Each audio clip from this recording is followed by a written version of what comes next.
Istilah akulturasi berasal daripada perkataan Latin iaitu acculturare yang bermaksud tumbuh dan berkembang bersama. Secara umumnya dipetik daripada modul akulturasi kebudayaan di wilayah PGT. Akulturasi bermaksud perpaduan antara budaya dan menghasilkan budaya baru tanpa menghilangkan unsur-unsur asli kebudayaan tersebut.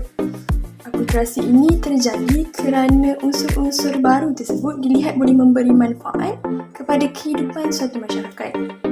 Manakala daripada segi sosiologi pula, akulturasi bermaksud proses sosial yang timbul apabila suatu kelompok manusia dengan suatu kebudayaan tertentu dihadapkan dengan unsur-unsur kebudayaan asing. Dari situ, unsur-unsur kebudayaan asing tersebut akan diterima dan diolah. Proses akulturasi ini bergantung kepada perspektif masyarakat terhadap kebudayaan yang masuk. Apabila masuknya melalui proses pemaksaan, maka proses akulturasi akan berlaku dengan sangat lambat. Sebaliknya, apabila masuknya melalui proses damai, maka akulturasi akan berlaku dengan lebih cepat. Tokoh-tokoh antropologi, ahli sejarah, sarjana sosiologi telah membuat pelbagai kajian berhubung akulturasi dengan dominasi secara eksklusif, terutamanya dalam konteks kolonialisme hasil daripada peluasan jajahan Eropah Barat di seluruh dunia. Para sarjana dalam pelbagai bidang disiplin ilmu telah membangunkan lebih daripada 100 teori akulturasi budaya yang berbeza. Namun, konsep akulturasi hanya dikaji secara saintifik bermula pada tahun 1981 kerana ketika ini proses akulturasi bukan sahaja menjadi tumpuan besar tokoh-tokoh di dalam bidang antropologi, malahan juga tokoh-tokoh di dalam bidang sosiologi dan psikologi. Berdasarkan penulisan Godikans dan Kim, yang mana mereka antara sarjana yang banyak menghasilkan penulisan berkait rapat dengan teori-teori adaptive evolution, mendapati terdapat dua tahap adaptasi budaya, iaitu cultural adaptation dan cross-cultural adaptation. Akulturasi duduk di bawah proses pertama yang berlaku di dalam cross-cultural adaptation. Proses ini terjadi ketika individu pendatang yang telah melalui proses sosialisasi mula berinteraksi dengan budaya yang baru dan asing baginya, sehingga pada waktu-waktu tertentu pendatang tersebut memahami dan hidup dengan norma budaya lokal di sekitarnya. Jika ditelusuri sejarah perkembangan teori akulturasi budaya, tamadun barat khususnya di bahagian Eropah dan Amerika merupakan komuniti terawal yang dapat dilihat dengan jelas berlakunya proses akulturasi budaya. Teori akulturasi pertama yang menjadi tumpuan sarjana-sarjana barat adalah teori yang dicadangkan oleh Thomas dan Florian dalam penulisan mereka yang bertajuk The Polish Peasant in Europe and America pada tahun 1918. Mereka menjelaskan dalam proses akulturasi terdapat 3 jenis personaliti yang diistilahkan sebagai Bohemian, yang bermaksud imigran yang mengamalkan budaya baru dalam kehidupan mereka dan meninggalkan budaya asalnya. Yang kedua, Filistin, iaitu imigran yang gagal mengamalkan budaya baru dan mengekalkan budaya asal mereka. Dan yang ketiga disebut sebagai kreatif, yang membawa maksud imigran yang menyesuaikan diri mereka dengan budaya baru namun masih mengamalkan budaya lama mereka.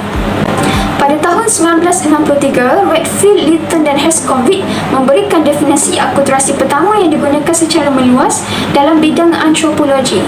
Mereka mendefinisikan akulturasi budaya sebagai fenomena yang terhasil apabila satu kumpulan individu yang mempunyai budaya berbeza berhubung secara langsung dan berterusan dengan satu kumpulan individu yang lain sehingga membawa kepada perubahan dalam corak budaya asal salah satu di antara kumpulan tersebut. Sehingga kini, filosofi-filosofi berhubung dengan akulturasi budaya telah banyak diperkembangkan dan diperluaskan lagi skop perbahasan oleh sarjana-sarjana generasi baru dalam penulisan mereka.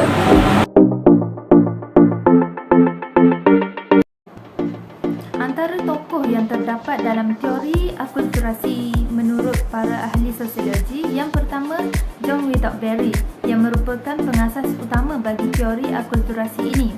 John merupakan seorang ahli psikologi yang terkenal dengan kerjanya dalam dua bidang, iaitu pengaruh ekologi dan budaya terhadap tingkah laku serta penyesuaian pendatang dan orang asli berikutan dengan hubungan antara budaya. Yang pertama secara meluas dalam domain psikologi silam budaya, manakala yang kedua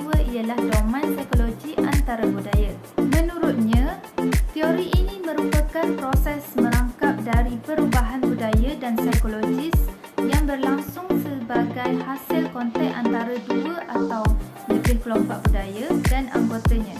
Teori ini melibatkan perubahan struktur sosial dan institusi jika ada di level kelompok, manakala pada level individu, akulturasi melibatkan perubahan perilaku. Yang kedua, Koen Jaranindrat yang merupakan seorang ahli antropologis dari Indonesia dengan menyatakan definisi akulturasi dari teori culture context.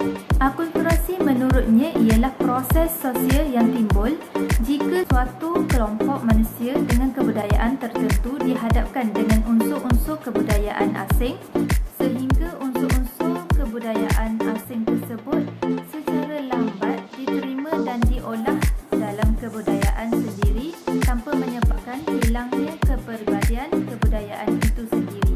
Yang ketiga, Saibani.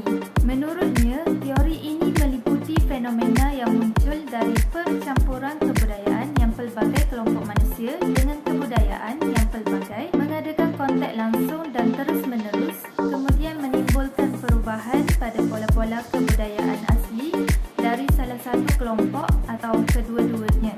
Tokoh yang seterusnya iaitu Kroeber. Menurutnya, teori akulturasi meliputi perubahan pada kebudayaan yang dipengaruhi dari kebudayaan lain. Pengaruh tersebut akhirnya menghasilkan pelbagai persamaan pada suatu kebudayaan tersebut. Tokoh yang terakhir iaitu Lauer yang menyatakan bahawa teori akulturasi lebih kepada pembentukan pola baharu dari penyatuan dua budaya yang disebabkan dominasi kesamaan yang banyak dari budaya tersebut dan terjadi interaksi yang baik dari masyarakat itu sendiri. Kemudian mereka tetap mempertahankan budaya masing-masing serta keaslian nilainya.